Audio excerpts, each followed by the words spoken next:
عليكم. السلام ورحمة الله وبركاته. كيف الأخبار يا شيخنا؟ لا يحفظك يا أخي. اللهم آمين وإياك، ربنا إن شاء الله يطول عمرك على طاعته يا شيخنا. الله يبارك فيك، لما جزاكم السودان. بارك الله فيك، جزاك الله خير. معذور يا شيخنا، في سؤال بس يعني محير الإخوة السلفيين الآن. هذا السؤال حول الشيخ محمود عبد الرزاق الرضواني. نعم. هل تنصحون بالسماع له؟ الشيخ ربيع قال تعاونوا معه مع مصحة.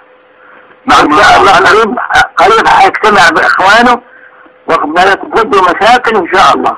يبقى ما فيش حاجة بعد كده في بعض الأشياء إخوة عاوزين ينصحوا فيها. فإذا استجاب النصيحة عشان يرجع أصول كلها واحدة. كل الأصول واحدة عند جميع أهل السنة. نسأل الله عز وجل ذلك، ونسأل الله يرده للحق بإذن الله تعالى. آمين آمين آمين. لكن يا شيخنا أنا سمعت لك مقطع الآن، يعني حضرتك تقول إن الرضواني نصحناه ولم ينتصح، وأثنيت على عادل السيال تقريبا أو شيخ آخر أثنت عليه.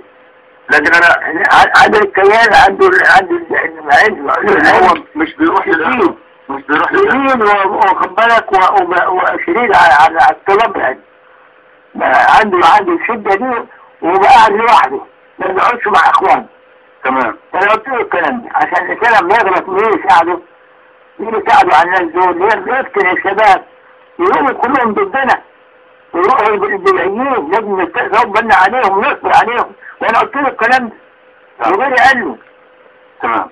يعني الان اللهم امين. يعني الان الشيخ الرضواني ما حاله نصبر عليه أن نحذر؟ نصبر إن شاء الله، كل شيء هيطلع بإذن الله.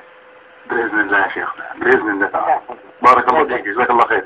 معذرة يا شيخنا، أنا سجلت المكالمة الآن، هل تأذن بنشرها الآن؟ إن شاء الله. ماشي يا شيخنا، بارك الله فيك. عليك السلام.